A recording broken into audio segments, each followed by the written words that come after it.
রব বলে, আমার বান্দা গুনাহ তো করেছে ইচ্ছাই অনিচ্ছায়, শয়তানের পাল্লায় পড়ে, অনেক সময় বন্ধুর পাল্লায় পড়ে, অনেক সময় দুনিয়ার ফ্যাশনের পাল্লায় পড়ে করেছে অনেক গুনাহ। 35-40 বছর তো পার হয়েছে। হঠাৎ করে একদিন রাতের বেলা তার ঘুম আসছে না, সে তাকিয়ে আছে, ঘুম আসছে না। এভাবে রাত গভীর হতে হতে তার কেমন জানি অনুভব হলো, আমি তো আমার রবের নিয়ামত খেয়ে রবের সাথে বেঈমানি অনেক করেছি, আমি তো রবের জমিনে থেকে রবের নাফরমানি অনেক করেছি। এইভাবে অনুশোচনা করতে আছে। আবার মন্তর থেকে হঠাৎ করে আমি রবকে একবার রহমান বলে ডাক দিয়েছে, একবার রহিম বলে ডাক দিয়েছে। ওই দিন ওর রুমের মধ্যে অনেকে ছিল, সবাই ঘুমন্ত ছিল, কিন্তু আমার বান্দাটা এই নির্গুম অবস্থায় রাত পার করতে করতে হঠাৎ করে সে বিছানা থেকে উঠে অজুটা করে যাই নামাজে দাঁড়িয়ে আমি রবের দরবারে নামাজের মাধ্যমে সিজদায় মাথা ঝুঁকাই দিল, সিজদায় মাথা ঝুঁকা দেওয়ার পরে সে অজর দরাই কান্না করতে করতে আমাকে ডাকতেই লাগলো। রহমান বলে ডাকে, রহিম বলে ডাকে, গফফার বলে ডাকে, সত্তার বলে ডাকে, খালিক বলে ডাকে, মালিক বলে ডাকে। এক পর্যায়ে আমার বান্দা বলে, আল্লাহ গো, তুমি ছাড়া তো আমাকে দয়া করনেওয়ালা কেউ নাই, তুমি ছাড়া তো মাফ করনেওয়ালা কেউ নাই। আল্লাহ, যেই গুনাহ করেছি এই গুনাহ নিয়ে আল্লাহ আমি নিজের কাছে নিজে শর্মিন্দা হয়ে আছি। আমার গুনাহ যদি আমার স্ত্রী জানে আমার সাথে সম্পর্ক রাখবে না, আমার গুনাহ যদি আমার সন্তান জানে আমার সাথে সম্পর্ক রাখবে না। আল্লাহ, তুমি জানার পরও চুপ করে আছো, কাউকে জানতে দাও নাই। কত দয়াবান তুমি, কত সত্তার। বান্দা বলতে আছে, আমার তার ডাকটা শুনতে ভালো লাগছে। সুবহান। আমার বান্দার প্রত্যেকটা ডাক আমার শুনতে ভালো লাগছে, তার কান্নাটা ভালো লাগছে, তার বলাটা এত সুন্দর চমৎকার ছিল, মন থেকে ডাকটা এত প্রিয় ছিল। আমি আল্লাহ তার ওই দিনের ওই ডাকের কারণে খুশি হয়ে আমি কাদেরে কাদির, সমস্ত কিছুর মালিক, তার সারা জীবনের গুনাহ মাফ করে দিয়েছে। ইয়া রাসূলুল্লাহ, আমরা যদি আমাদেরকে মেরে ফেলি এটা তো আত্মহত্যা হয়ে যাবে। রসুল বলে, উম্মত রে, তোমাদেরকে সেই মরার কথা আমি বলি নাই তো ইয়া রাসূলুল্লাহ, কি মরবো, কেমনে মরবো, কিভাবে মারবো সেটা তো বলে দেন। নবী বলে, আল্লাহর অপছন্দনীয় যত অভ্যাস তোমার হৃদয়ে লালন করছে, তোমার অন্তরে ধারণে আছে, তোমার অভ্যাসের সাথে সম্পৃক্ত আছে, ওই অভ্যাসগুলাকে তুমি মেরে ফেলো, তোমার অভ্যাসগুলাকে মেরে ফেলো, খারাপ অভ্যাসকে মেরে ফেলো, তোমার অহংকারকে তুমি মেরে ফেলো। সুবহানাল্লাহ। তোমার হিংসাকে তুমি মেরে ফেলো, তোমার লোভকে তুমি মেরে ফেলো, তোমার রাগকে তুমি মেরে ফেলো, তোমার ক্রোধকে তুমি মেরে ফেলো, তোমার জুলুমকে তুমি মেরে ফেলো, তোমার হিংসাকে তুমি মেরে ফেলো, তোমার আমিত্বকে তুমি মেরে ফেলো। এক কথায়, মরার আগে মরে যাও। মৃত মানুষ যেরকম অহংকার করতে পারে না, তুমিও জীবন যাপন এমন ভাবে করো তোমার নিঃশ্বাস চলবে কিন্তু তোমার ভিতরের অহংকার মরে যাবে, হিংসা মরে যাবে। ইয়া রাসূলুল্লাহ, তাহলে ফায়দা কি হবে?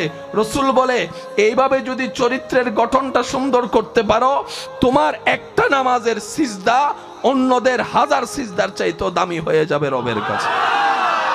এজন্য পৃথিবীতে কখনো কাউকে কারো দেহ নিয়ে, চেহারা নিয়ে, গঠন নিয়ে, রং নিয়ে হাসি ঠাট্টা করবেন না। কে দেখতে কেমন, তার রবের তাকে যেমন দেখতে সুন্দর লেগেছে তার রব তাকে তেমনই বানিয়েছে। সুবহান। যার চোখে, আপনার চোখে, আমাদের চোখে যাকে অসুন্দর লাগে, রব যদি বলে আমার বান্দার আমি যেমন মন চাই তেমন বানাইছি, তুই বলার কে? সেদিন তো আমাদের কোনো উত্তর। সেজন্য বাতিকে ঘৃণা করেন না, এমন ভাবে কখনো কোনো মানুষের সাথে কথা বলবেন না সমাজে, পরিবারে, সবার সামনে যে কথাটা শোনার পর তার এখানে আঘাত লাগে, মাথাটা নিচু হয়ে যায়, হাসি মুখটা মলিন হয়ে যায়। মনে রাখবেন, 1000 বছরের ইবাদত এই 1 সেকেন্ডে আল্লাহ নষ্ট করে দেয় যখন বান্দার মনে অন্যায়ভাবে আঘাত দেওয়া হয়। প্রত্যেক দিন গভীর রাত রব ডাকে, কারো কি ক্ষমা লাগবে? আয় একবার বল আমার কাছে, চোখের পানি ছেড়ে, অন্তরের বিশ্বাস প্রেমকে সাথে নিয়ে, আমি রব কাউকে কিচ্ছু জানতে দিব না তোর অতীতের কাজ, এমন ভাবে মাফ করে দিব তোর বাম কাঁধের যে ফেরেশতা লিখেছিল সেও হাসরের ময়দানে এসে সেই ডায়েরিটা আর খুঁজে পাবে না, সে নথি আর খুঁজে পাবে না, সে খাতা খুলে দেখে বলবে, আমার তো মনে পড়ে এই সালের এত তারিখ সে এই কাজটা করেছে, আমার মনে পড়ে যে আমি লিখেছিলাম। আল্লাহ গো, খাতা তো আছে, পৃষ্ঠা নাম্বারও তো আছে, লেখা তো কিছু আবার পৃষ্ঠা উল্টায় বলে যে আল্লাহ এখানেও লেখা নাই। তাহলে আমি কাতিবিন এত বছর করলামটা কি? হয়তো আমি লিখি নাই, আর আমি লিখলে এখানে থাকবে না, ব্যাপার কি? রব বলে, ফেরেশতা যা দায়িত্ব দিয়েছি, যতটুকু দিয়েছি, তুমি যথেষ্ট দায়িত্ব পালন করেছো, তোমার উপর আমি আল্লাহর কোনো দাবি নাই, তুমি তোমার দায়িত্বে 100% পাস করেছো, তুমি এখান থেকে সরে যাও। ফেরেশতা বলবে যে আল্লাহ, সরতে তো পারি, তো এত বছর যে আমি ডিউটিটা করলাম, 50 বছর, 60 বছর, 70 বছর বসে বসে আমি দিন রাত যে লিখলাম, এটার কি হলো? রব বলে যে ফেরেশতা, এইসব বিষয়ে তুমি মাথা ঘামাইও না, এটা আমার এবং আমার বান্দার ব্যাপার, আমার ব্যাপার, এটা আমি খালেকের ব্যাপার, আমার মখলুকের ব্যাপার, এটা আমার গুনাহগার বান্দার সাথে আমি গফফারের ব্যাপার, এই অসহায় বান্দার সাথে আমি রহমানের ব্যাপার। ফেরেশতা বলে আল্লাহ, তারপরও তো একটু শুনতে মন চাই, লিখলাম যাহা গেল কোথায়, লিখেছি যাহা গেল কোথায়? রব বলে যে শোনো, তুমি তো জানো না, কিছু তো হয়েছে। ফেরেশতা বলে যে আল্লাহ, সেই কিছুটাই তো শুনতে চাই। এবার কয়দিন? একদিন। কয় রাত? কয়টা সিজদা?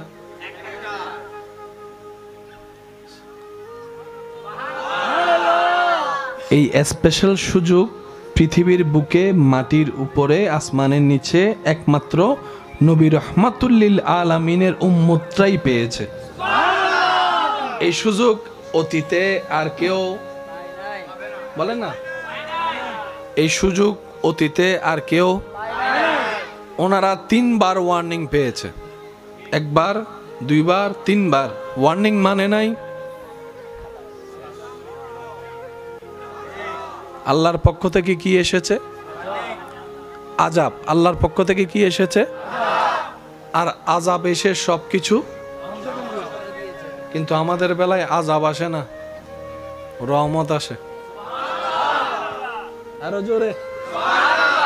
আমাদের জন্য আল্লাহর পক্ষ থেকে কি আসে? হাজার গুনাহ করার পরেও বলে যে রাতের বেলা বান্দা মাফ চা, আমি মাফ করব, কাউরে জানতে দিব না, কাউরে বুঝতে। বান্দা সুখী যদি হতে চাও, সহজ করে দিলাম সুখটা। আল্লাহ কিভাবে? রব বলে যে যাই পাও, যতটুকুই পাও, যেভাবে পাও, হাসি মুখে আলহামদুলিল্লাহ বলতে থাকো, সুখের ব্যবস্থা আমি রব করেই দিব। যদি তোমার 2টা রুম থাকে, তুমি সেখানে বলো আলহামদুলিল্লাহ, কারণ সুখটা এসির বাতাস দিয়ে আসে না, আমি রবের রহমতের নজর দিয়ে আসে। কখনো যদি মন খারাপ হয়, প্র্যাকটিক্যালি করে দেখতে পারেন, খোলা আকাশের দিকে তাকিয়ে থাকবেন, খোলা আকাশের নিচে গিয়ে আপনি আসমানের দিকে কিছুক্ষণ তাকায় থাকলে দেখবেন আপনার এই ভিতরটার সাথে কেমন জানি একটা, আকাশের সাথে আসমানের সাথে কেমন জানি একটা সম্পর্ক হয়ে যাচ্ছে, এরকম অনুভব হওয়া শুরু করবে। এটা গভীরতা যখন যাবে, তখন দেখবেন আপনার মন আল্লাহর সাথে কথা বলা শুরু করে দিয়েছে। প্রত্যেকটা মানুষই নিজের জীবনে সুন্দরভাবে বাঁচার জন্য মাথার উপর একটা ছাদ খুঁজে। যার ছাদ আছে, ছাদ অনুযায়ী এক একজনের ভাব এক এক রকম। কিন্তু একটু ঠান্ডা মাথায় চিন্তা করলে দেখা যায় আমাদের রব আমাদের সবার জন্য একটা বিশাল ছাদের ব্যবস্থা করে দিয়েছেন। ধনীদের ছাদ নির্দিষ্ট সীমায় সীমাবদ্ধ, গরিবদের ছাদ সারা পৃথিবী জুড়ে আছে। কারো থাকার জায়গা নির্দিষ্ট, আর যারা গরিব অসহায় আমাদের মতো, যেখানে রাত সেখানে গাইত। কিন্তু বাস্তবতা খুঁজলে দেখা যায় এসির রুমে থাকা ঘুমন্ত ব্যক্তির চাইতো অনেক গুণ বেশি প্রশান্তির ঘুম এই খোলা আকাশের ছাদের নিচে থাকা আল্লাহর বান্দা যারা আছেন তাদের ঘুমটাই একটু বেশি শান্তির হয়। ছাদের নিচে যারা থাকে রোদের কোনো ভয় নাই, বৃষ্টির কোনো চিন্তা, কিন্তু যারা খোলা আকাশের নিচে থাকে তাদের রোদকেও সাফার করতে হয়, বৃষ্টির সাথেও মোলাকাত করতে হয়, আবার মাঝে মধ্যে দমকা হাওয়া বিজলির সাথেও তাদের একটু সাক্ষাৎ হয়ে যায়। কিন্তু বাস্তবতার জীবনে সুখের যে সন্ধানে আপনি আমি তালাশ করি, আমাদের বেশিরভাগ মানুষের মাথায় বসে আছে সুখ। হয়তো ঘরের মাথার উপর যদি একটা ঢালাই করে ছাদ দিতে পারি, সুখটা হয়তো আমার হয়ে যাবে। কথা বলেন ঠিক কিনা? অনেকের ধারণা ছাদ তো দিয়েছি, চতুর্দিকে একটু দেওয়ালটা যদি তুলে দিতে পারি, রুমগুলা যদি একটু বড় করতে পারি, সুখটা হয়তো আমার হবে। এখন এখানের মধ্যে ভিন্নতা আছে। 2 রুমওয়ালা 4 রুমওয়ালাকে দেখে মন খারাপ করে আছে, 4 রুমওয়ালা 3 তলার মানুষের বাসিন্দাকে দেখে মন খারাপ করে আছে। মানুষ যা পায় সেটা নিয়ে শুকরিয়া আমরা করতে জানি না, আমরা সব সময় আরো বেশিটা চাই, বেশিটা চাই। এই বেশি চাইতে চাইতে আমাদের আর সুখী হওয়ার, সুখটা অনুভব করার আর সুযোগ হয় না। কথা বলেন ঠিক কিনা? আল্লাহ তাআলা আমাদেরকে একটা ফর্মুলা দিয়েছেন। নবীজির একটা পছন্দনীয় কাজ ছিলেন খোলা আকাশের নিচে বসা। আমাদের নবীজির একটা পছন্দনীয় কাজ খোলা আকাশের নিচে বসা। আমাদের মন অনেক ছোট, দেহটা অনেক ছোট, আমাদের দেহ কি অনেক ছোট, কিন্তু আকাশ বলেন না, আকাশ। কিন্তু আল্লাহ মানুষের অন্তরে এমন একটা মন দিয়েছেন, সিনার মধ্যে এমন একটা মন দিয়েছেন মানুষের, যে সিনার ভিতরে এরকম বড় বড় অনেক আকাশ পর্যন্ত হারিয়ে যাবে। সুবহানাল্লাহ। এই আকাশের চাইতে অনেক গুণ বিশাল আল্লাহ বান্দার মন বানিয়েছেন। নবী রহমতুল্লিল আলামিন প্রায় সময় আকাশের দিকে তাকায় থাকতেন। আকাশের দিকে তাকায় থাকাও সুন্নত। হজের কার্যক্রম যারা করেছেন তারা দেখেছেন, যারা করবেন তারা দেখবেন, হজের কার্যক্রমের ভিতরে একটা চ্যাপ্টার আছে মুজদালিফা, যেখানে খোলা আকাশকে ছাদ বানিয়ে, জমিনকে বিছানা বানিয়ে, কোটিপতি গরিব, শিক্ষিত আমার মতো মূর্খ, সুন্দর কালা, মোটা চিকুন, 10 তলাওয়ালা টিনওয়ালা, টিনওয়ালা মাটির ঘরওয়ালা, সবাই এক ছাদের নিচে। ছাদটা হচ্ছে আকাশ, বিছানা হচ্ছে জমিন। কম্পালসারি মুজদালিফায় রাত অতিবাহিত করতেই হবে, করতেই হবে, করতেই হবে। এই দৃশ্যটা যারা ক্যামেরা কিংবা ভিডিওর মাধ্যমে যখন উপর থেকে শুট নেয়, সব সাদা কাপড়ওয়ালা, মনে হয় যেন মুর্দার, যারা কাফন পরা মুর্দার, সব মুর্দার শুয়ে আছে। কাছে গেলে দেখা যায় ওই সাদা কাপড়ওয়ালা একজনে বসে জিকির করছে, একজনে সিজদায় আছে, একজনে হাঁটতে আছে, একজনে রুকুতে আছে। দূর থেকে দেখলে সবাই মরা, কাছ থেকে গেলে সবাই জিন্দা। ইয়া রব, মামলা তো বুঝলাম না। রব বলে আমার নবীর থেকে জিজ্ঞেস করো। এবার নবীর দরবারে গেলাম, নবী বলে কামিয়াব যদি হতে চাও, মুতু কাবলা আনতা মুতু। মানুষের কাছে সবচাইতে দামি জায়গার নাম, মুসলমানদের কাছে সবচাইতে দামি জায়গার নাম। এই সিনার মধ্যে আছে বিশ্বাস, এই সিনার মধ্যে থাকে প্রেম, এই সিনার ভিতরে থাকে একটা গোপন শক্তি। কথা বলেন ঠিক কিনা? এই সিনার ভিতরে আছে কলবের মতো স্টেশন। সুবহানাল্লাহ বলবেন না? যে স্টেশনের সাথে সরাসরি রবের সাথে যোগাযোগ হওয়ার সুযোগ হয়। ইসলামের মেইন বেস আদব মোহাব্বত, বিশ্বাস। যার যত গাঢ় হবে, লেভেল হাই হবে, তার ছোট্ট ছোট্ট ইবাদত ঠিক তত দ্রুত পরিমাণে কবুলিয়ত পর্যন্ত পৌঁছায় যাবে। সুবহানাল্লাহ। মুমিন বান্দাদের জন্য আল্লাহর দেওয়া নিয়ামতের মধ্যে একটা অন্যতম নিয়ামত হচ্ছে মুমিন বান্দার জানাজায় যারা নামাজ পড়বে আল্লাহ তাআলা সব নামাজিকে মাফ করে দেন। তো কে মুমিন, কে রবের বন্ধু আমরা তো আর চিনিও না, জানিও না। সেজন্য সুযোগ পাইলেই,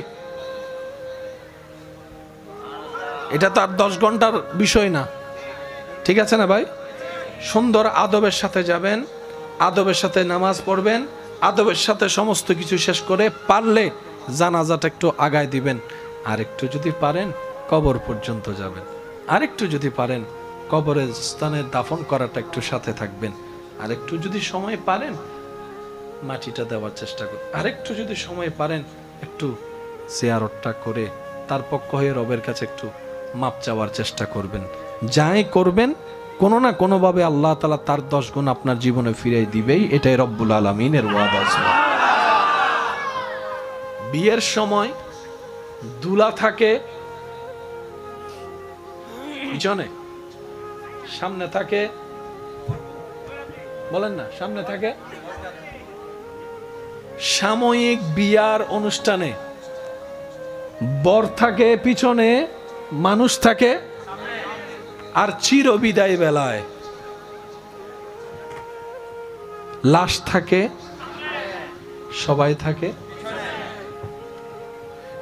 দুনিয়ার সেই অনুষ্ঠানে যেই দিন যার বিয়ে হয় সেদিনের জন্য চিফ গেস্ট হচ্ছেন উনি। দুনিয়ার মানুষের মেহমান পিছনে থাকে, শুভাকাঙ্ক্ষীরা সামনে পিছনে মিলাই থাকে, কিন্তু জানাজার সময় সে এলাকার সবচেয়ে গুনাহগারও যদি হয়, ইমাম থাকবে পিছনে, মুক্তাদি থাকবে পিছনে, আলেম থাকবে পিছনে, নেতা থাকবে পিছনে, ওই সাধারণ মানুষটা থাকবে সামনে। ব্যাপার কি? রব বলে যে সবাই পিছনে যাও, ওনাকে সামনে দাও। আল্লাহ, কারণ কি? রব বলে যে যে মারা যায় সে আমি রবের মেহমান হয়ে যায়। সেজন্য রবের মেহমান, জোরে বলেন না, দুনিয়ার মেহমান রবের মেহমান। এমন ইজ্জত পৃথিবীতে যাওয়ার বেলায় অন্য কোন ধর্মর ব্যাপার আমরা বলতে চাই না, কিন্তু আমাদের ইসলাম যা দিয়েছেন, সুবহানাল্লাহ বলেন না রে ভাই, এই যাত্রা দেখে একজন সমাজের চোখে, দুনিয়ার চোখে নিম্ন শ্রেণীর শব্দ যেটা থাকে, ইসলাম সেটাকে পর্যন্ত ভ্যানিশ করে দিয়ে সম্মান দান করে দিয়েছে। আমরা যখন আম্মার পেটে ছিলাম ওইটাকে বলা হয় রেহেম।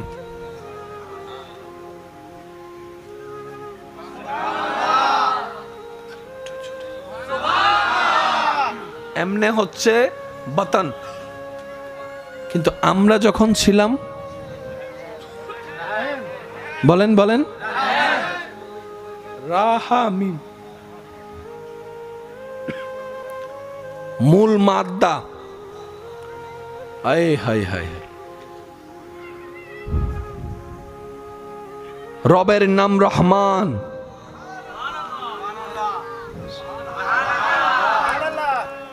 আমাদের রবের নাম রহিম। মায়ের পেটকে বলা হয় রেহেম। আমি সবার একটু মনোযোগ চাইবো, গলা এবং আওয়াজ কথা বলতে না পারে, কারণ অনেক সময় শব্দ 19-20 হতেই পারে। মনোযোগ আছে? কেউ কাউকে ব্যথা দিলে ভালোবাসে নাকি ঘৃণা করে? কেউ কাউকে কষ্ট দিলে ভালোবাসে না ঘৃণা করে? কেউ যদি কাউকে ঘুমাতে না দেয়,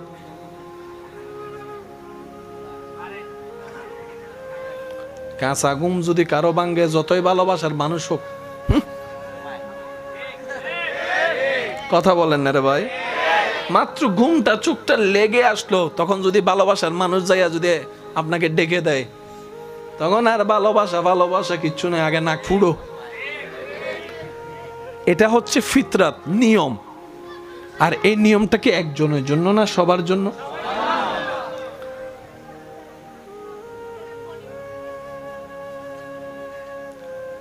আপনি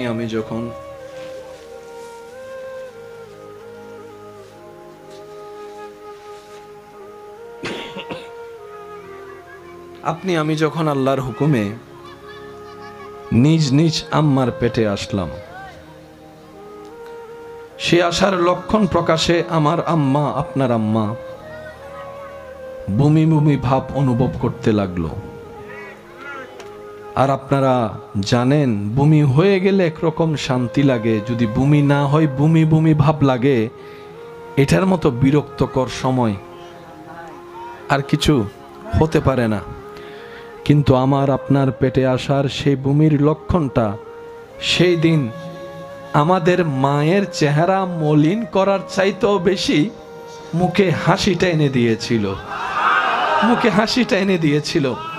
আমার মা, আপনার মা আমাদের পেটে, আপনাকে আমাকে, আমার মা আপনার মা পেটের মধ্যে আপনি আমি যাওয়ার পর যখন কনসিভ হলাম, ভালো ভালো খাবারের ঘ্রাণ মায়ের বমি নিয়ে আসছে, কিন্তু মা বিরক্ত হচ্ছে না। মা কেমন জানি মন ভিতর থেকে আনন্দ অনুভব করতে লাগলো। সুবহানাল্লাহ। ইমানদার ভাই, একটু মনের কানটা দিয়ে শোনার চেষ্টা করেন। আপনি আমি যখন রবের হুকুমে ধীরে ধীরে বড় হতে লাগলাম, রব্বুল আলামিন আমাদেরকে ভিতরে যখন গঠন দিতে লাগলো, যেভাবে রব চেয়েছেন সেভাবেই আপনি আমি হয়েছি। গঠন যখন বড় হতে লাগলো, আস্তে আস্তে আমাদের মায়ের পেট স্বাভাবিকের চাইতে একটু বড় হওয়া শুরু করলো। এবার হাঁটতে কষ্ট, বসতে কষ্ট, ওয়াশরুমে যাওয়াটা কষ্ট। সেজন্য মনে রাখবেন, যাদের সন্তান পেটে আছেন ওনাদের সবচেয়ে বড় সাপোর্টার হচ্ছে স্বামী। সন্তান যখন পেটে আসে সবচেয়ে বড় দায়িত্ব হচ্ছে যে সন্তানের বাবার, আমার বোনের স্বামীর। স্বামী যখন ওই স্ত্রীর সেই মুহূর্তে পাশে থাকে, তখন হাজার ওষুধের চাইতে বড় কাজ হয়ে যায় স্বামীর পাশে থাকা। সুবহানাল্লাহ। এই শরীর নিয়ে মুভমেন্ট করাটা কি কষ্ট একজন মা ভালো জানে। এটা আমরা পুরুষ জাতি দেখতে পারবো, অনুভব করতে কখনো বরাবর পারবো না। সেজন্য স্বামীর উচিত স্ত্রীর এই কঠিন মুহূর্তে যতই ব্যস্ততা থাকুক, দূর থেকে হলো ফোনের মাধ্যমে, কথার মাধ্যমে এমনভাবে স্ত্রীকে খুশি রাখা। কারণ বিজ্ঞান বলে মা যত খুশি থাকবে, মা যত এনার্জিতে থাকবে, এটা বাচ্চার জন্য ভালো এফেক্ট হয়ে আসবে। বলেন সুবহানাল্লাহ। আমাদের মা পেট যখন বড় হয়েছে, হাঁটতে চলতে কষ্ট, বিরক্ত হওয়া দূরের কথা, কষ্টকে আর কষ্টে মনে করে না। স্বপ্ন দেখা শুরু করছে, কখন জানি আমার সোনার মানিক আসবে, কখন জানি আমার সোনার মানিকের চেহারাটা দেখব। এবার আপনার আমার মার সেই পেটে থাকা অবস্থায় ঘরের কাজ তো আর বন্ধ রাখা যায় না। ঘরের বউদের তো দোষ একটু বেশিই হয়। আরাম বলতে তাদের কোনো শব্দই হয় না। সারাদিন কাজ করে রাতের বেলা শুনতে হয়, সারাদিন কি কাজ করলা তুমি। এটাই আমাদের সমাজ। কথা বলেন ঠিক কিনা? আমাদের মা যখন রাত্রে সারা দিন কাজ করে রাত্রে ঘুমাতে গেল, কারণ রাত্রের ঘুম সকালের এনার্জি দিবে কাজ করার, সেই দিন রাত্রে আপনি আমি আমাদের মাকে ঘুমাইতে দিই নাই। কিছুক্ষণ ডান দিকে লাথি মারি, কিছুক্ষণ বাম দিকে লাথি মারি, পেটের মধ্যে লাথি মারতেই আছি। কিন্তু মা বিরক্ত হওয়া তো দূরের কথা, কাঁচা ঘুম ভাঙলে বিরক্ত হওয়া তো দূরের কথা। মা কেমন জানি মুস্কি মুস্কি হাসছে, মুস্কি মুস্কি হাসছে, মুস্কি মুস্কি হাসছে। মায়ের চেহারার মধ্যে আলাদা একটা রং দেখা যাচ্ছে। লাথি খেয়েও, ব্যথা পেয়েও হাসতে জানে কে? মায়ের চেহারাটা একটু দেখেন। সুবহানাল্লাহ। একদিন দুই দিন হলে মেনে নেওয়া যায়, এক সপ্তাহ হলে জোর করেও মানিয়ে নেওয়া যায়। এটা তো একদিন দুই দিনের সফর নয়, 9-10 মাসের সফর। এখানে আবার সংসারও সামলানো লাগছে, বাচ্চা থাকলে বাচ্চাও সামলানো লাগছে, আবার এই বাচ্চার দিকেও খেয়াল রাখা রাখছে। কিন্তু বুঝাতে চাচ্ছি, ঘুম নষ্ট করেছি মায়ের, মা বিরক্ত হয় নাই। মাকে আঘাত দিয়েছি, মা বিরক্ত হয় নাই। বমি বমি ভাব আমার কারণে হয়েছে, মা বিরক্ত হয় নাই। শুধু তাই নয়, মা হাঁটতে পারে না, বিরক্ত হয় নাই। ওয়াশরুমে যেতে পারে না, বিরক্ত হয় নাই। গোসল ঠিক মতো করতে পারে না, বিরক্ত হয় নাই।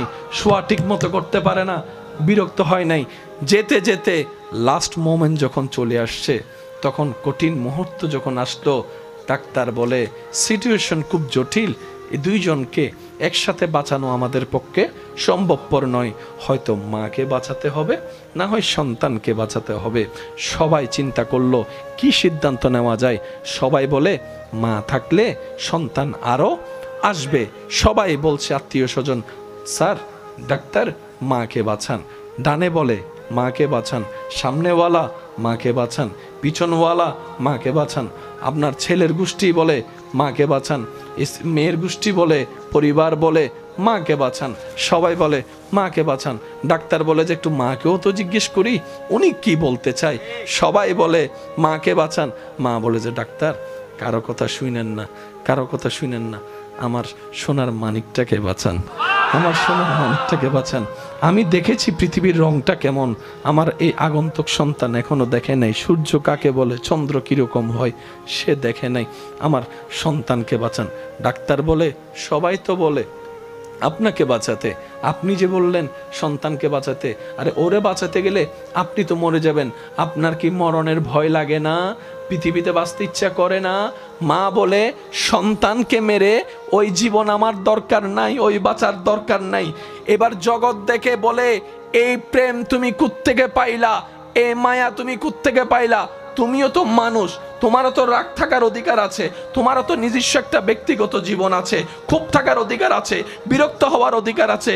সেই মেয়ে আজকে সব কিছু এত মায়ার উপরে সব বিলীন করে দিলা, ব্যাপার কি? তখন মা বলে যতদিন আমার সন্তান পেটে আসে নাই এটা ছিল শুধু পেট, বাতান বাতান। যখন সন্তান এসেছে এটা আর বাতান নাই, এটা রেহেম হয়ে গিয়েছে, ওই রহমান নামের দয়ার সাথে সম্পৃক্ত হয়ে গিয়েছে।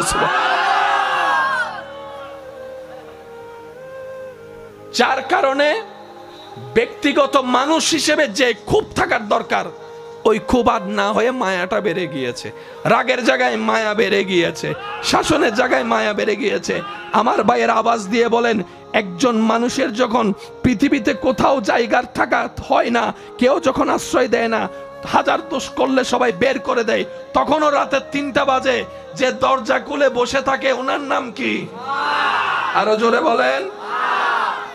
আমাদের ভুলের জন্য আমাদের মা সবসময় বকা শুনতে হয়, সবার, কম বেশি সবার। বাবারা বকে, ভুল করি আমরা, বকা শুনে মা, ফেল করি আমরা, বকা শুনে, বলেন না ভাইয়া, বকা শুনে মা ঘর থেকে বের করে দেয়। ঘর থেকে বের করে দেয় কে? রাতে 3টা বাজে দরজা খুলে দেয়, সরি সরি করে আস্তে আস্তে। শুধু দরজা খুলে না, সিটের তলে বাতও রাখে। তো মার ভালোবাসা যখন সন্তান বুঝতে পারছে, ইয়া রব, এটা তো অকল্পনীয় ভালোবাসা। এবার রব বলে, বান্দা তোর মায়ের চাইতে 1000 গুণ বেশি আমি রব তোকে ভালোবাসি। এবার বুঝতে পেরেছিস বান্দা কেন আমি বলেছি ইন্নাল্লাহা ইয়াগফিরুয যুনুবা জামিয়া? তওবা করবি একবার, মাফ করে দিব 1000 বছরের গুনাহ, 1000 বছরের গুনাহ, 1000 বছরের গুনাহ। তোর মা তোকে পেটে ধারণ করেছে, আমি আল্লাহ তোকে সৃষ্টি করেছি, সৃষ্টি করেছি, সৃষ্টি করেছি। তোর মা তোর মুখে শুধু দুধের বুটটা তুলে দিয়েছে, তোর মায়ের বুকের স্তনে দুধের ব্যবস্থা আমি আল্লাহ কুদরতি ভাবে ব্যবস্থা করে দিয়েছি। তোর বাবা তোর জন্য বাজার করে খাবারটা আনে, সে বাজারটা তোকে খাবার দেওয়ার জন্য আমি কৃষককে 3 মাস আগেই মাঠে নামিয়ে দিয়েছি। সুবহানাল্লাহ। তুই খাবারটা যে খাস মুখে দিয়ে যে গিলস, হজমের ব্যবস্থাটা তো আমি আল্লাহ করে দিয়েছে। সুবহান। রব বলে যে আমি সবচাইতে বেশি আমার নবীর উম্মতদেরকে ভালোবাসি। যারা নবীর উম্মত তারা আওয়াজ দিয়ে বলেন সুবহানাল্লাহ। আর একটু জোরে বলেন रहमत वाला आया नबी है। करो वाला आया नबी है, बरकत वाला आया नबी है, धूम मची है, धूम मची है, धूम मची है, धूम मची है। बोलो रहमत वाला आया नबी है, बरकत वाला आया नबी है, धूम मची है, धूम मची है, धूम मची है, धूम मची है। উচ্চ আওয়াজ একবার বলেন মারহাবা, আরো জোরে বলেন মারহাবা। এই দাম পাইছি শুধু একমাত্র নবীর উম্মত হওয়ার কারণে।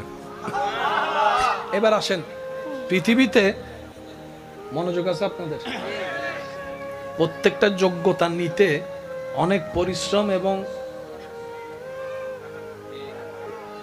এটা কি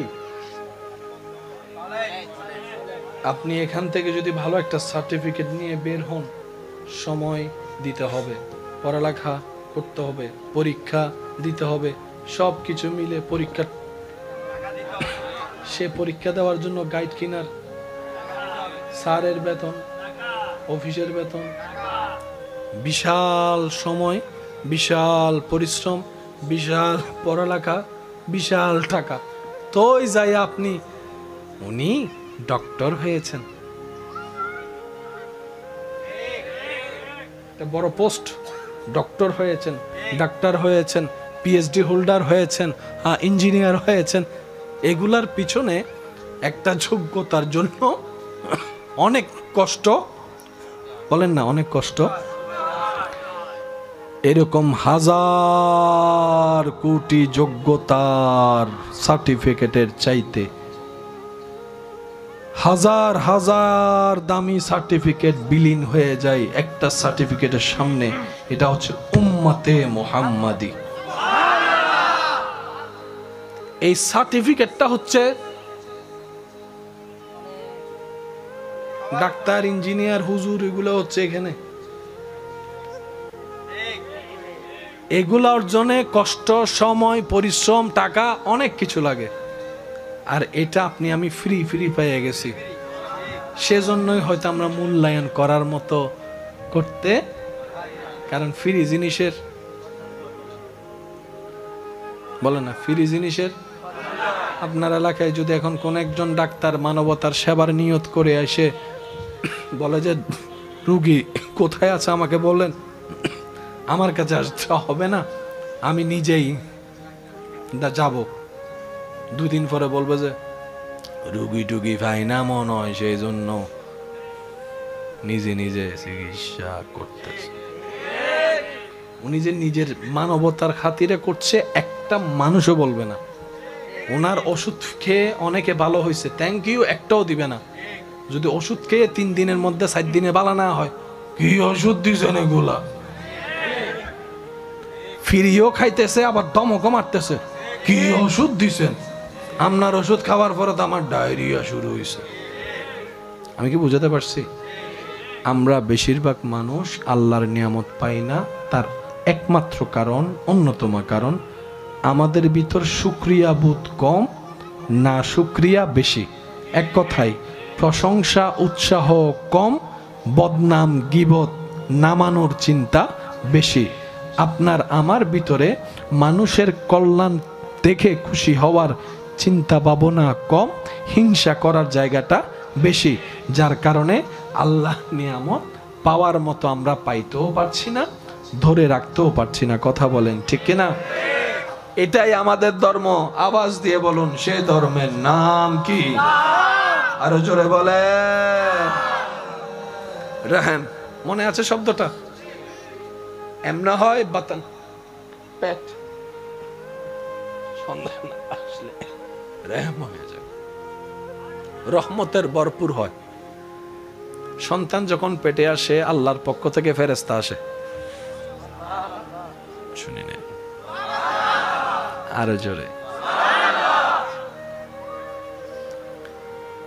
আল্লাহর হুকুমে সাজাতে থাকে, ব্রো দেয়, পাপড়ি দেয়, চোখ দেয়, নাক দেয়, ঠোঁট বসায়, কান বসায়, চুল বসায়, হাত দেয়, আঙ্গুল দেয়, ফেরেশতা সাজাতেই থাকে, বাচ্চা সাজতেই থাকে।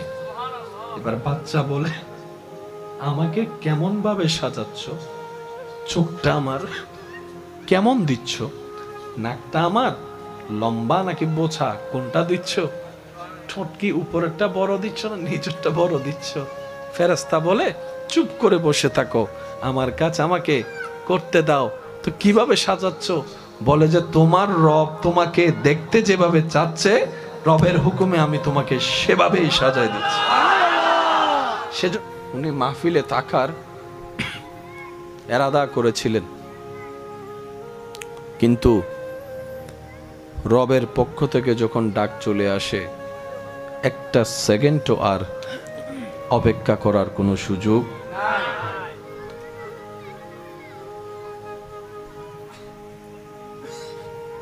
অত্র মাহফিল কমিটি আল্লাহ পাকের রহমতে আপন আপন জায়গা থেকে চেষ্টা করে প্রত্যেক বছরের ন্যায় এই বছরও মাহফিলকে সাজানোর চেষ্টা করেছে। আল্লাহ যতটুকু তৌফিক দিয়েছেন আমরা এসেছি। রব্বুল আলামিন আমাদের সকলের হাজিরিকে কবুল আর মঞ্জুর করুক, আমিন। তো যেহেতু আমি অসুস্থ আছি, আপনাদের কাছে একটু নিবেদন রাখব, আল্লাহ তাআলা আমাকে যতক্ষণ সময় একটু বলার সুযোগ দিবেন, এই সময়টুকু সবাই একটু মনের কান দিয়ে শোনার চেষ্টা করবেন। সবাই বলি ইনশাআল্লাহ। আর আমাকে একটু আওয়াজ দিয়ে সহযোগিতা করতে হবে। যারা যারা করতে রাজি আছে একবার বলেন মারহাবা। ফ্যানটা একটু ওদিকে ঘুরে দেন।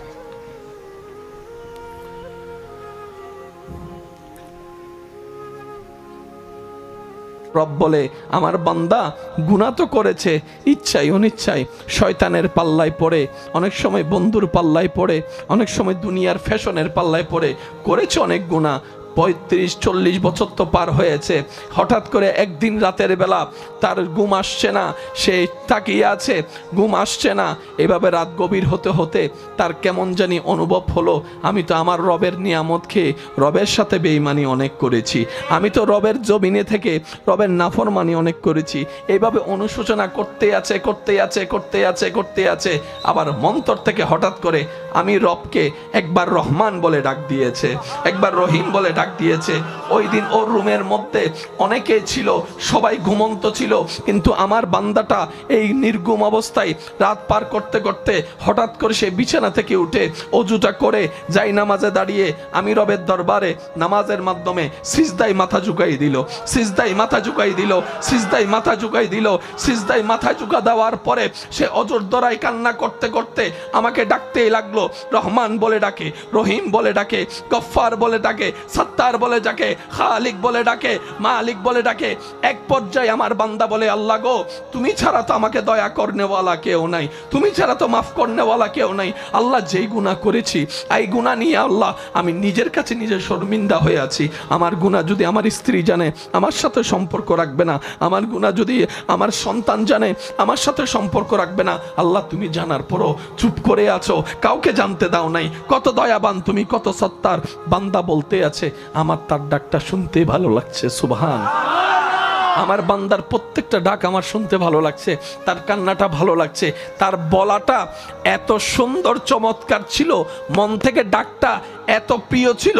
আমি আল্লাহ তার ওই দিনের ওই ডাকের কারণে খুশি হয়ে আমি কাদেরে কাদির, সমস্ত কিছুর মালিক, তার সারা জীবনের গুনাহ মাফ করে দিয়েছে। ইয়া রাসূলুল্লাহ, আমরা যদি আমাদেরকে মেরে ফেলি এটা তো আত্মহত্যা হয়ে যাবে। রসুল বলে, উম্মত রে, তোমাদেরকে সেই মরার কথা আমি বলি নাই তো ইয়া রাসূলুল্লাহ, কি মরবো, কেমনে মরবো, কিভাবে মারবো সেটা তো বলে দেন। নবী বলে, আল্লাহর অপছন্দনীয় যত অভ্যাস তোমার হৃদয়ে লালন করছে, তোমার অন্তরে ধারণে আছে, তোমার অভ্যাসের সাথে সম্পৃক্ত আছে, ওই অভ্যাসগুলাকে তুমি মেরে ফেলো, তোমার অভ্যাসগুলাকে মেরে ফেলো, খারাপ অভ্যাসকে মেরে ফেলো, তোমার অহংকারকে তুমি মেরে ফেলো, সুবহানাল্লাহ, তোমার হিংসাকে তুমি মেরে ফেলো, তোমার লোভকে তুমি মেরে ফেলো, তোমার রাগকে তুমি মেরে ফেলো, তোমার ক্রোধকে তুমি মেরে ফেলো, তোমার জুলুমকে তুমি মেরে ফেলো, তোমার হিংসাকে তুমি মেরে ফেলো, তোমার আমিত্বকে তুমি মেরে ফেলো। এক কথায় মরার আগে মরে যাও। মৃত মানুষ যেরকম অহংকার করতে পারে না, তুমিও জীবন যাপন এমন ভাবে করো তোমার নিঃশ্বাস চলবে কিন্তু তোমার ভিতরের অহংকার মরে যাবে, হিংসা মরে যাবে। ইয়া রাসূলুল্লাহ, তাহলে ফায়দা কি হবে? রসুল বলে, এইভাবে যদি চরিত্রের গঠনটা সুন্দর করতে পারো, তোমার একটা নামাজের সিজদা অন্যদের 1000 সিজদার চাইতেও দামি হয়ে যাবে রবের কাছে। এজন্য পৃথিবীতে কখনো কাউকে কারো দেহ নিয়ে, চেহারা নিয়ে, গঠন নিয়ে, রং নিয়ে হাসি ঠাট্টা করবেন না। কে দেখতে কেমন, তার রবের তাকে যেমন দেখতে সুন্দর লেগেছে তার রব তাকে তেমনই বানিয়েছে। সুবহান। যার চোখে, আপনার চোখে, আমাদের চোখে যাকে অসুন্দর লাগে, রব যদি বলে আমার বান্দার আমি যেমন মন চাই তেমন বানাইছি, তুই বলার কে? সেদিন তো আমাদের কোনো উত্তর। সেজন্য বাতিকে ঘৃণা করেন না, এমন ভাবে কখনো কোনো মানুষের সাথে কথা বলবেন না সমাজে, পরিবারে, সবার সামনে যে কথাটা শোনার পর তার এখানে আঘাত লাগে, মাথাটা নিচু হয়ে যায়, হাসি মুখটা মলিন হয়ে যায়। মনে রাখবেন, 1000 বছরের ইবাদত এই 1 সেকেন্ডে আল্লাহ নষ্ট করে দেয় যখন বান্দার মনে অন্যায়ভাবে আঘাত দেওয়া হয়। প্রত্যেক দিন গভীর রাত রব ডাকে, কারো কি ক্ষমা লাগবে? আয় একবার বল আমার কাছে, চোখের পানি ছেড়ে, অন্তরের বিশ্বাস প্রেমকে সাথে নিয়ে, আমি রব কাউকে কিচ্ছু জানতে দিব না তোর অতীতের কাজ, এমন ভাবে মাফ করে দিব তোর বাম কাঁধের যে ফেরেশতা লিখেছিল সেও হাসরের ময়দানে এসে সেই ডায়েরিটা আর খুঁজে পাবে না, সে নথি আর খুঁজে পাবে না। সে খাতা খুলে দেখে বলবে, আমার তো মনে পড়ে এই সালের এত তারিখ সে এই কাজটা করেছে, আমার মনে পড়ে যে আমি লিখেছিলাম। আল্লাহ গো, খাতা তো আছে, পৃষ্ঠা নাম্বারও তো আছে, লেখা তো কিছু, লেখা তো কিছু, লেখা তো কিছু। আবার পৃষ্ঠা উল্টায় বলে, জানলে এখানেও লেখা নাই। তাহলে আমি কাতিবিন এত বছর করলামটা কি? হয়তো আমি লিখি নাই, আর আমি লিখলে এখানে থাকবে না, ব্যাপার কি? রব বলে, ফেরেশতা যা দায়িত্ব দিয়েছি, যতটুক দিয়েছি, তুমি যথেষ্ট দায়িত্ব পালন করেছো, তোমার উপর আমি আল্লাহর কোনো দাবি নাই, তুমি তোমার দায়িত্বে 100% পাস করেছো, তুমি এখান থেকে সরে যাও। ফেরেশতা বলবে যে আল্লাহ, সরতে তো পারি, তো এত বছর যে আমি ডিউটিটা করলাম, 50 বছর, 60 বছর, 70 বছর বসে বসে আমি দিন রাত যে লিখলাম, এটার কি হলো? রব বলে যে ফেরেশতা, এইসব বিষয়ে তুমি মাথা ঘামাইও না, এটা আমার এবং আমার বান্দার ব্যাপার, আমার এবং আমার বান্দার ব্যাপার, এটা আমি খালেকের ব্যাপার, আমার মখলুকের ব্যাপার, এটা আমার গুনাহগার বান্দার সাথে আমি গফফারের ব্যাপার, এই অসহায় বান্দার সাথে আমি রহমানের ব্যাপার। ফেরেশতা বলে, আল্লাহ তারপরও তো একটু শুনতে মন চাই, লিখলাম যাহা গেল কোথায়, লিখেছি যাহা গেল কোথায়? রব বলে যে শোনো, তুমি তো জানো না, কিছু তো হয়েছে। ফেরেশতা বলে যে আল্লাহ, সে কিছুটাই তো শুনতে চাই। এবার কয়দিন? একদিন। কয় রাত? কয়টা সিজদা?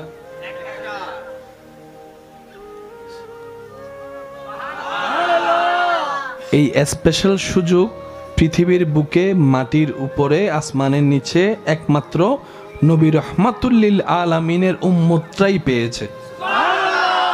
এই সুযোগ অতীতে আর কেউ বলেন না, এই সুযোগ অতীতে আর কেউ, ওনারা 3 বার ওয়ার্নিং পেয়েছে, 1 বার 2 বার 3 বার ওয়ার্নিং মানে নাই। আল্লাহর পক্ষ থেকে কি এসেছে? আযাব। আল্লাহর পক্ষ থেকে কি এসেছে?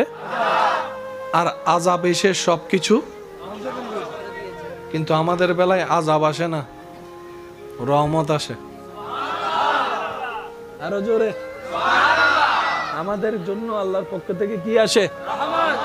হাজার গুনাহ করার পরেও বলে যে রাতের বেলা বান্দা মাফ চা, আমি মাফ করব, কাউরে জানতে দিব না, কাউরে জানতে দিব না, কাউরে বুঝতে। বান্দা সুখী যদি হতে চাও, সহজ করে দিলাম সুখটা। আল্লাহ কিভাবে? রব বলে যে যাই পাও, যতটুকুই পাও, যেভাবে পাও, হাসি মুখে আলহামদুলিল্লাহ বলতে থাকো, সুখের ব্যবস্থা আমি রব করেই দিব। যদি তোমার 2টা রুম থাকে, তুমি সেখানে বলো আলহামদুলিল্লাহ, কারণ সুখটা এসির বাতাস দিয়ে আসে না, আমি রবের রহমতের নজর দিয়ে আসে। কখনো যদি মন খারাপ হয়, প্র্যাকটিক্যালি করে দেখতে পারেন, খোলা আকাশের দিকে তাকিয়ে থাকবেন, খোলা আকাশের নিচে গিয়ে আপনি আসমানের দিকে কিছুক্ষণ তাকায় থাকলে দেখবেন আপনার এই ভিতরটার সাথে কেমন জানি একটা, আকাশের সাথে আসমানের সাথে কেমন জানি একটা সম্পর্ক হয়ে যাচ্ছে, এরকম অনুভব হওয়া শুরু করবে। এটা গভীরতা যখন যাবে, তখন দেখবেন আপনার মন আল্লাহর সাথে কথা বলা শুরু করে দিয়েছে। প্রত্যেকটা মানুষই নিজের জীবনে সুন্দরভাবে বাঁচার জন্য মাথার উপর একটা ছাদ খুঁজে। যার ছাদ আছে, ছাদ অনুযায়ী এক একজনের ভাব এক এক রকম, কিন্তু একটু ঠান্ডা মাথায় চিন্তা করলে দেখা যায় আমাদের রব আমাদের সবার জন্য একটা বিশাল ছাদের ব্যবস্থা করে দিয়েছেন। ধনীদের ছাদ নির্দিষ্ট সীমায় সীমাবদ্ধ, গরিবদের ছাদ সারা পৃথিবী জুড়ে আছে। কারো থাকার জায়গা নির্দিষ্ট, আর যারা গরিব অসহায় আমাদের মতো, যেখানে রাত সেখানে গাইত। কিন্তু বাস্তবতা খুঁজলে দেখা যায় এসির রুমে থাকা ঘুমন্ত ব্যক্তির চাইতো অনেক গুণ বেশি প্রশান্তির ঘুম এই খোলা আকাশের ছাদের নিচে থাকা আল্লাহর বান্দা যারা আছেন, তাদের ঘুমটাই একটু বেশি শান্তির হয়। ছাদের নিচে যারা থাকে, রোদের কোনো ভয় নাই, বৃষ্টির কোনো চিন্তা, কিন্তু যারা খোলা আকাশের নিচে থাকে তাদের রোদকেও সাফার করতে হয়, বৃষ্টির সাথেও মোলাকাত করতে হয়, আবার মাঝে মধ্যে দমকা হাওয়া বিজলির সাথেও তাদের একটু সাক্ষাৎ হয়ে যায়। কিন্তু বাস্তবতার জীবনে সুখের যে সন্ধানে আপনি আমি তালাশ করি, আমাদের বেশিরভাগ মানুষের মাথায় বসে আছে সুখ। হয়তো ঘরের মাথার উপর যদি একটা ঢালাই করে ছাদ দিতে পারি, সুখটা হয়তো আমার হয়ে যাবে। কথা বলেন ঠিক কিনা? অনেকের ধারণা ছাদ তো দিয়েছি, চতুর্দিকে একটু দেওয়ালটা যদি তুলে দিতে পারি, রুমগুলা যদি একটু বড় করতে পারি, সুখটা হয়তো আমার হবে। এখন এখানের মধ্যে ভিন্নতা আছে। 2 রুমওয়ালা 4 রুমওয়ালাকে দেখে মন খারাপ করে আছে, 4 রুমওয়ালা 3 তলার মানুষের বাসিন্দাকে দেখে মন খারাপ করে আছে। মানুষ যা পায় সেটা নিয়ে শুকরিয়া আমরা করতে জানি না, আমরা সব সময় আরো বেশিটা চাই। এই বেশি চাইতে চাইতে আমাদের আর সুখী হওয়ার, সুখটা অনুভব করার আর সুযোগ হয় না। কথা বলেন ঠিক না? আল্লাহ তাআলা আমাদেরকে একটা ফর্মুলা দিয়েছেন। নবীজির একটা পছন্দনীয় কাজ ছিলেন খোলা আকাশের নিচে বসা। আমাদের নবীজির একটা পছন্দনীয় কাজ খোলা আকাশের নিচে বসা। আমাদের মন অনেক ছোট, দেহটা অনেক ছোট, আমাদের দেহ কি অনেক ছোট, কিন্তু আকাশ, বলেন না আকাশ, কিন্তু আল্লাহ মানুষের অন্তরে এমন একটা মন দিয়েছেন, সিনার মধ্যে এমন একটা মন দিয়েছেন মানুষের, যে সিনার ভিতরে এরকম বড় বড় অনেক আকাশ পর্যন্ত হারিয়ে যাবে। সুবহানাল্লাহ। এই আকাশের চাইতে অনেক গুণ বিশাল আল্লাহ বান্দার মন বানিয়েছেন। নবী রহমতুল্লিল আলামিন প্রায় সময় আকাশের দিকে তাকায় থাকতেন। আকাশের দিকে তাকায় থাকাও সুন্নত। হজের কার্যক্রম যারা করেছেন তারা দেখেছেন, যারা করবেন তারা দেখবেন হজের কার্যক্রমের ভিতর একটা চ্যাপ্টার আছে মুজদালিফা, যেখানে খোলা আকাশকে ছাদ বানিয়ে, জমিনকে বিছানা বানিয়ে, কোটিপতি গরিব, শিক্ষিত আমার মতো মূর্খ, সুন্দর কালা, মোটা চিকুন, 10 তলাওয়ালা টিনওয়ালা, টিনওয়ালা মাটির ঘরওয়ালা, সবাই এক ছাদের নিচে। ছাদটা হচ্ছে আকাশ, বিছানা হচ্ছে জমিন। কম্পালসারি মুজদালিফায় রাত অতিবাহিত করতেই হবে, করতেই হবে, করতেই হবে। এই দৃশ্যটা যারা ক্যামেরা কিংবা ভিডিওর মাধ্যমে যখন উপর থেকে শুট নেয়, সব সাদা কাপড়ওয়ালা, মনে হয় যেন মুর্দার, যারা কাফন পরা মুর্দার, সব মুর্দার শুয়ে আছে। কাছে গেলে দেখা যায় ওই সাদা কাপড়ওয়ালা একজনে বসে জিকির করছে, একজনে সিজদায় আছে, একজনে হাঁটতে আছে, একজনে রুকুতে আছে। দূর থেকে দেখলে সবাই মরা, কাছ থেকে গেলে সবাই জিন্দা। ইয়া রব, মামলা তো বুঝলাম না। রব বলে আমার নবীর থেকে জিজ্ঞেস করো। এবার নবীর দরবারে গেলাম, নবী বলে কামিয়াব যদি হতে চাও, মুতু কাবলা আনতা মুতু। মানুষের কাছে সবচাইতে দামি জায়গার নাম, মুসলমানদের কাছে সবচাইতে দামি জায়গার নাম। এই সিনার মধ্যে আছে বিশ্বাস,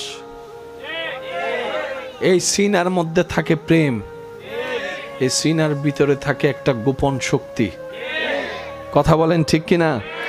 এই সিনার ভিতরে আছে কলবের মতো স্টেশন। সুবহানাল্লাহ বলবেন না? যে স্টেশনের সাথে সরাসরি রবের সাথে যোগাযোগ হওয়ার সুযোগ হয়।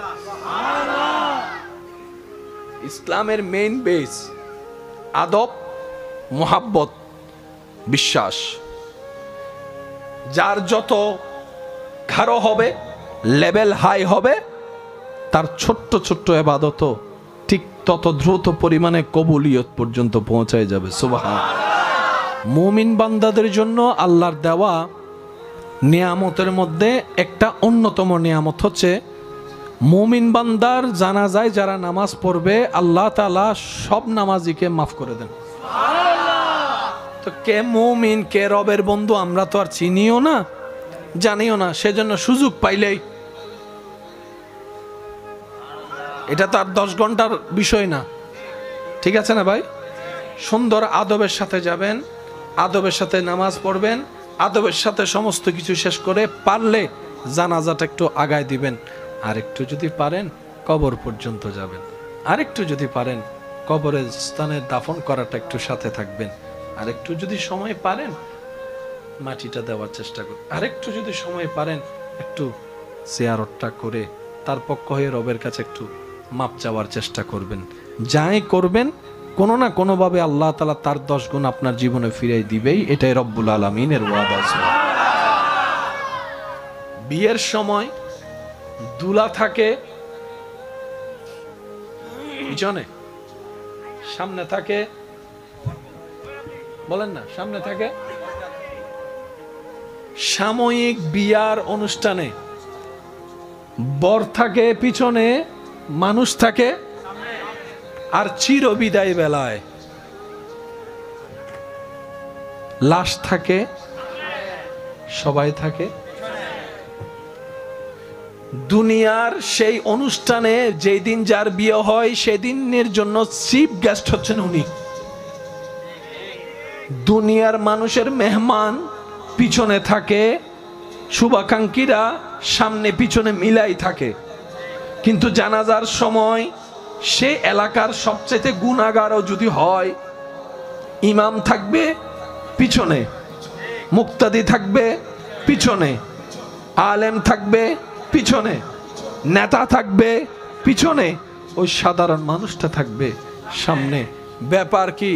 রব বলে যে সবাই পিছনে যাও, ওনাকে সামনে দাও। আল্লাহ কারণ কি? রব বলে যে যে মারা যায় সে আমি রবের মেহমান হয়ে যায়, সেজন্য রবের মেহমান। জোরে বলেন না। দুনিয়ার মেহমান, রবের মেহমান। এমন ইজ্জত পৃথিবীতে যাওয়ার বেলায় অন্য কোন ধর্মর ব্যাপার আমরা বলতে চাই না, কিন্তু আমাদের ইসলাম যা দিয়েছেন, সুবহানাল্লাহ বলেন না রে ভাই। এই যাত্রা দেখে একজন সমাজের চোখে, দুনিয়ার চোখে নিম্ন শ্রেণীর শব্দ যেটা থাকে, ইসলাম সেটাকে পর্যন্ত ভ্যানিশ করে দিয়ে সম্মান দান করে দিয়েছে। আমরা যখন আম্মার পেটে ছিলাম ওইটাকে বলা হয় রেহেম।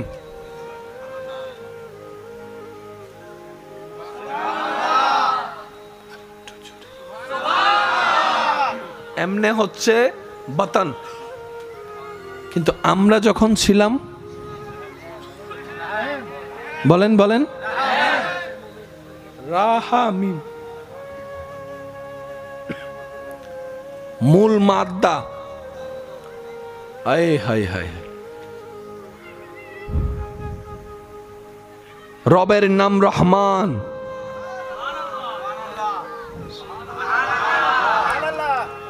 আমাদের রবের নাম রহিম।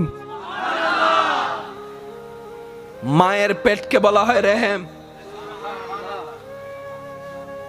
আমি সবার একটু মনোযোগ চাইবো, গলা এবং আওয়াজ কথা বলতে না পারে, কারণ অনেক সময় শব্দ 19-20 হতেই পারে। মনোযোগ আছে? কেউ কাউকে ব্যথা দিলে ভালোবাসে নাকি ঘৃণা করে? কেউ কাউকে কষ্ট দিলে ভালোবাসে না ঘৃণা করে? কেউ যদি কাউকে ঘুমাতে না দেয়,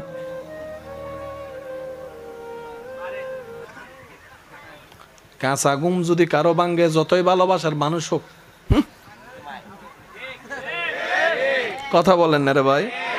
মাত্র ঘুমটা চোখটা লেগে আসলো, তখন যদি ভালোবাসার মানুষ যাইয়া যদি আপনাকে ডেকে দেয়, তখন আর ভালোবাসা ভালোবাসা কিচ্ছু নেই, আগে নাক ফুড়ো। এটা হচ্ছে ফিতরাত, নিয়ম। আর এই নিয়মটা কি একজনের জন্য না সবার জন্য?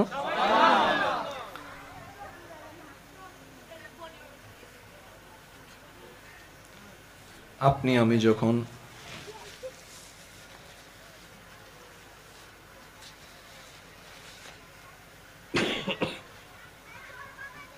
আমি যখন আল্লাহর হুকুমে নিজ নিজ আম্মার পেটে আসলাম, সে আসার লক্ষণ প্রকাশে আমার আম্মা, আপনার আম্মা বমি বমি ভাব অনুভব করতে লাগলো। আর আপনারা জানেন, বমি হয়ে গেলে একরকম শান্তি লাগে, যদি বমি না হয় বমি বমি ভাব লাগে, এটার মতো বিরক্তকর সময় আর কিছু হতে পারে না।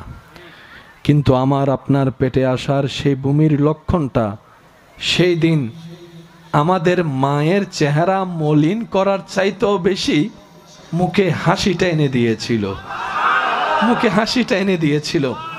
আমার মা, আপনার মা, আমাদের পেটে আপনাকে আমাকে, আমার মা আপনার মা পেটের মধ্যে আপনি আমি যাওয়ার পর যখন কনসিভ হলাম, ভালো ভালো খাবারের ঘ্রাণ মায়ের বমি নিয়ে আসছে, কিন্তু মা বিরক্ত হচ্ছে না। মা কেমন জানি মন ভিতর থেকে আনন্দ অনুভব করতে লাগলো। সুবহানাল্লাহ।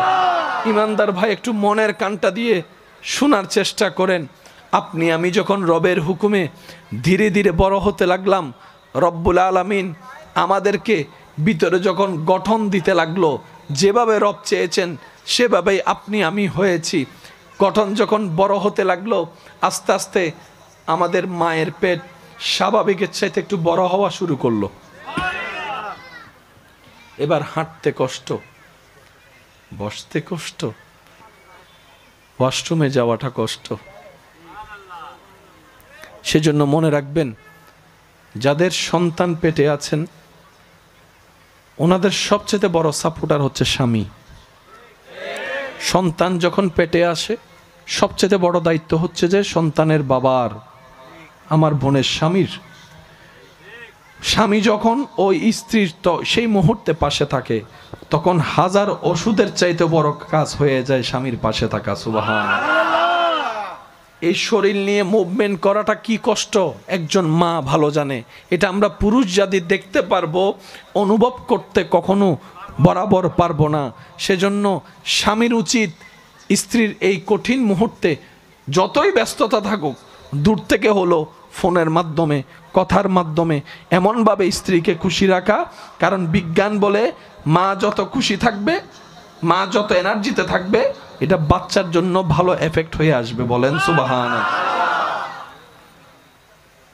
আমাদের মা পেট যখন বড় হয়েছে, হাঁটতে চলতে কষ্ট, বিরক্ত হওয়া দূরের কথা, কষ্টকে আর কষ্টই মনে করে না। স্বপ্ন দেখা শুরু করছে, কখন জানি আমার সোনার মানিক আসবে, কখন জানি আমার সোনার মানিকের চেহারাটা দেখব।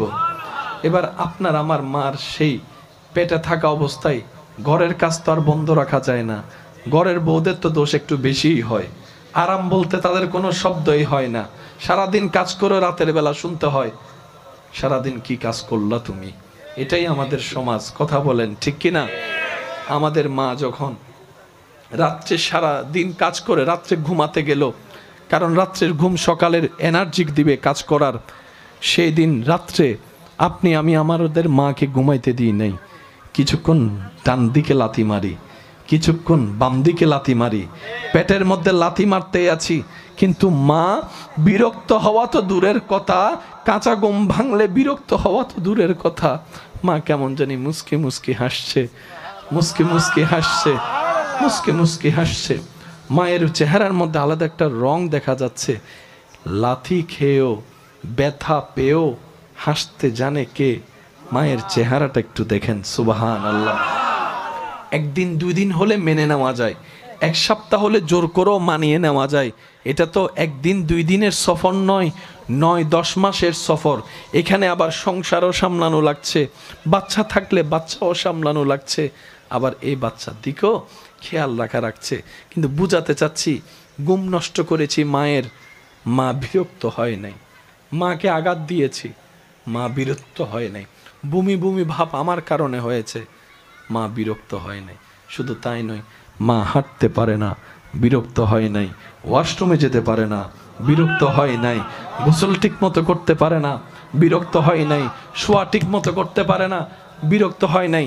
যেতে যেতে লাস্ট মোমেন্ট যখন চলে আসছে, তখন কঠিন মুহূর্ত যখন আসলো, ডাক্তার বলে সিচুয়েশন খুব জটিল, এই দুইজনকে একসাথে বাঁচানো আমাদের পক্ষে সম্ভবপর নয়।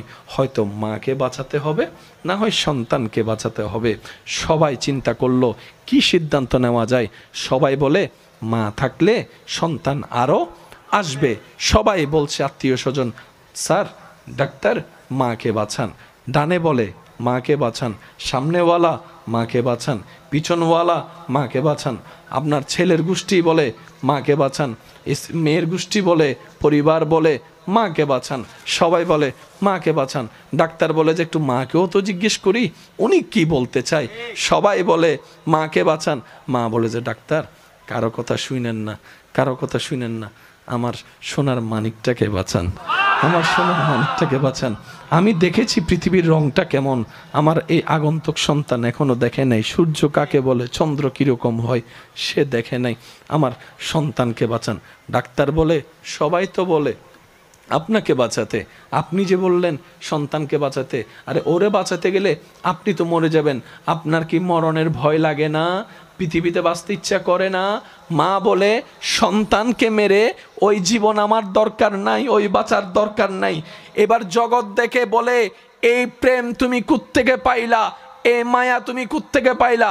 তুমিও তো মানুষ, তোমারও তো রাগ থাকার অধিকার আছে, তোমারও তো নিজস্ব একটা ব্যক্তিগত জীবন আছে, ক্ষোভ থাকার অধিকার আছে, বিরক্ত হওয়ার অধিকার আছে। সেই মেয়ে আজকে সব কিছু এত মায়ার উপরে সব বিলীন করে দিলা, ব্যাপার কি? তখন মা বলে, যতদিন আমার সন্তান পেটে আসে নাই এটা ছিল শুধু পেট, বাতান বাতান, যখন সন্তান এসেছে এটা আর বাতান নাই, এটা রেহেম হয়ে গিয়েছে, ওই রহমান নামের দয়ার সাথে সম্পৃক্ত হয়ে গিয়েছে।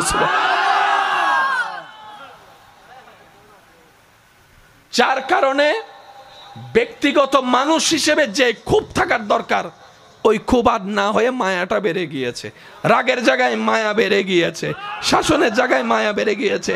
আমার ভাইয়ের আওয়াজ দিয়ে বলেন, একজন মানুষের যখন পৃথিবীতে কোথাও জায়গার থাকা হয় না, কেউ যখন আশ্রয় দেয় না, হাজার দোষ করলে সবাই বের করে দেয়, তখনও রাতের 3টা বাজে যে দরজা খুলে বসে থাকে ওনার নাম কি? আরো জোরে বলেন। আমাদের ভুলের জন্য আমাদের মা সবসময় বকা শুনতে হয়, সবার, কম বেশি সবার। বাবারা বকে, ভুল করি আমরা, বকা শুনে মা, ফেল করি আমরা, বকা শুনে, বলেন না ভাইয়া, বকা শুনে মা ঘর থেকে বের করে দেয়। ঘর থেকে বের করে দেয় কে? রাতে 3টা বাজে দরজা খুলে দেয়, সুরি সুরি করে আস্তে আস্তে, শুধু দরজা খুলে না, সিটের তলে বাতও রাখে। তো মার ভালোবাসা যখন সন্তান বুঝতে পারছে, ইয়া রব, এটা তো অকল্পনীয় ভালোবাসা। এবার রব বলে, বান্দা, তোর মায়ের চাইতে 1000 গুণ বেশি আমি রব তোকে ভালোবাসি।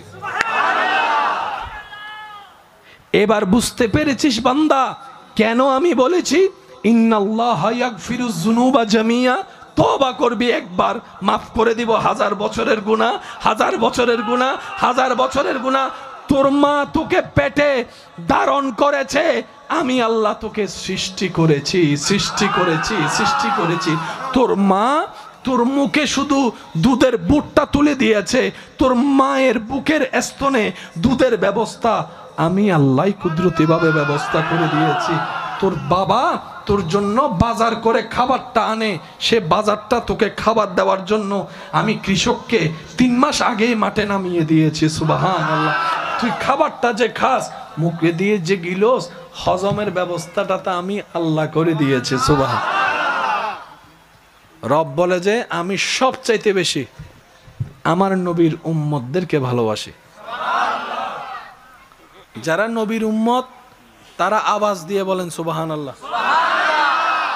আর একটু জোরে বলেন, रहमत वाला आया नबी है, करो वाला आया नबी है, बरकत वाला आया नबी है, धूम मची है, धूम मची है, धूम मची है, धूम मची है, बोलो रहमत वाला आया नबी है, बरकत वाला आया नबी है, धूम मची है, धूम मची है, धूम मची है, धूम मची है। উচ্চ আওয়াজ একবার বলেন মারহাবা, আরো জোরে বলেন মারহাবা। এই দাম পাইছি শুধু একমাত্র নবীর উম্মত হওয়ার কারণে। এবার আসেন, পৃথিবীতে মনোযোগ আছে আপনাদের, প্রত্যেকটা যোগ্যতা নিতে অনেক পরিশ্রম এবং এটা কি আপনি এখান থেকে যদি ভালো একটা সার্টিফিকেট নিয়ে বের হন, সময় দিতে হবে, পড়ালেখা করতে হবে, পরীক্ষা দিতে হবে, সব কিছু মিলে পরীক্ষা, সে পরীক্ষা দেওয়ার জন্য গাইড কিনার, স্যারের বেতন, অফিসের বেতন, বিশাল সময়, বিশাল পরিশ্রম, বিশাল পড়ালেখা, বিশাল টাকা। তোই যাই আপনি উনি ডক্টর হয়েছেন, একটা বড় পোস্ট, ডক্টর হয়েছেন, ডাক্তার হয়েছেন, পিএইচডি হোল্ডার হয়েছেন, ইঞ্জিনিয়ার হয়েছেন, এগুলার পিছনে একটা যোগ্যতার জন্য অনেক কষ্ট, বলেন না অনেক কষ্ট। এরকম হাজার কোটি যোগ্যতার সার্টিফিকেটের চাইতে হাজার হাজার দামি সার্টিফিকেট বিলীন হয়ে যায় একটা সার্টিফিকেটের সামনে। এটা হচ্ছে উম্মতে মুহাম্মাদি। এই সার্টিফিকেটটা হচ্ছে ডাক্তার, ইঞ্জিনিয়ার, হুজুর, এগুলো হচ্ছে এখানে। এগুলা অর্জনে কষ্ট, সময়, পরিশ্রম, টাকা অনেক কিছু লাগে। আর এটা আপনি আমি ফ্রি পেয়ে গেছি, সেজন্যই হয়তো আমরা মূল্যায়ন করার মতো করতে, কারণ ফ্রি জিনিসের, বলে না ফ্রি জিনিসের। আপনার এলাকায় যদি এখন কোন একজন ডাক্তার মানবতার সেবার নিয়ত করে এসে বলে যে রুগী কোথায় আছে আমাকে বলেন, আমার কাছে আসতে হবে না, আমি নিজেই যাব। 2 দিন পরে বলবে যে রুগী টুগি পাই না মনে হয়, সেই জন্য নিজে নিজে চিকিৎসা করতেছে। উনি যে নিজের মানবতার খাতিরে করছে একটা মানুষও বলবে না। ওনার ওষুধ খেয়ে অনেকে ভালো হয়েছে, থ্যাংক ইউ একটাও দিবে না। যদি ওষুধ খেয়ে 3 দিনের মধ্যে 4 দিনে ভালো না হয়, কি ওষুধ দিছেন এগুলা, ফিরিও খাইতেছে আবার দমকও মারতেছে, কি ওষুধ দিছেন, আপনার ওষুধ খাওয়ার পরে তো আমার ডায়রিয়া শুরু হয়েছে। আমি কি বুঝাতে পারছি? আমরা বেশিরভাগ মানুষ আল্লাহর নিয়ামত পাই না, তার একমাত্র কারণ, অন্যতম কারণ, আমাদের ভিতর শুকরিয়া বোধ কম, না শুকরিয়া বেশি। এক কথায় প্রশংসা উৎসাহ কম, বদনাম গীবত নামানোর চিন্তা বেশি। আপনার আমার ভিতরে মানুষের কল্যাণ দেখে খুশি হওয়ার চিন্তা ভাবনা কম, হিংসা করার জায়গাটা বেশি, যার কারণে আল্লাহ নিয়ামত পাওয়ার মতো আমরা পাইতেও পারছি না, ধরে রাখতেও পারছি না। কথা বলেন ঠিক কিনা? এটাই আমাদের ধর্ম। আওয়াজ দিয়ে বলুন, সে ধর্মের নাম কি? আরো জোরে বলে রহম। মনে আছে শব্দটা? এমনা হয় বাতান পেট, সন্দেহ না আসলে রহম হয়ে যায়, রহমতের ভরপুর হয়। সন্তান যখন পেটে আসে আল্লাহর পক্ষ থেকে ফেরেশতা আসে, শুনি নেই আরো জোরে, আল্লাহর হুকুমে সাজাতে থাকে, ব্রো দেয়, পাপড়ি দেয়, চোখ দেয়, নাক দেয়, ঠোঁট বসায়, কান বসায়, চুল বসায়, হাত দেয়, আঙ্গুল দেয়। ফেরেশতা সাজাতেই থাকে, বাচ্চা সাজতেই থাকে। এবার বাচ্চা বলে, আমাকে কেমন ভাবে সাজাচ্ছ, চোখটা আমার কেমন দিচ্ছ, নাকটা আমার লম্বা নাকি বোঝা, কোনটা দিচ্ছ, ঠোঁট কি উপরেরটা বড় দিচ্ছ না নিচেরটা বড় দিচ্ছ? ফেরেশতা বলে, চুপ করে বসে থাকো, আমার কাজ আমাকে করতে দাও। তো কিভাবে সাজাচ্ছ? বলে যে তোমার রব তোমাকে দেখতে যেভাবে চাচ্ছে, রবের হুকুমে আমি তোমাকে সেভাবেই সাজায় দিচ্ছি। সেজন্য উনি মাহফিলে থাকার এরাদা করেছিলেন, কিন্তু রবের পক্ষ থেকে যখন ডাক চলে আসে, একটা সেকেন্ডও আর অপেক্ষা করার কোনো সুযোগ।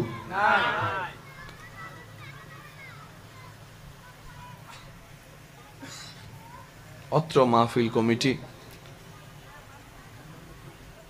আল্লাহ পাকের রহমতে আপন আপন জায়গা থেকে চেষ্টা করে প্রত্যেক বছরের ন্যায় এই বছরও মাহফিলকে সাজানোর চেষ্টা করেছে। আল্লাহ যতটুকু তৌফিক দিয়েছেন আমরা এসেছি। রব্বুল আলামিন আমাদের সকলের হাজিরিকে কবুল আর মঞ্জুর করুক, আমিন। তো যেহেতু আমি অসুস্থ আছি, আপনাদের কাছে একটু নিবেদন রাখব, আল্লাহ তাআলা আমাকে যতক্ষণ সময় একটু বলার সুযোগ দিবেন, এই সময়টুকু সবাই একটু মনের কান দিয়ে শোনার চেষ্টা করবেন। সবাই বলি ইনশাআল্লাহ। আর আমাকে একটু আওয়াজ দিয়ে সহযোগিতা করতে হবে। যারা যারা করতে রাজি আছে একবার বলেন মারহাবা। ফ্যানটা একটু ওদিকে ঘুরে দেন।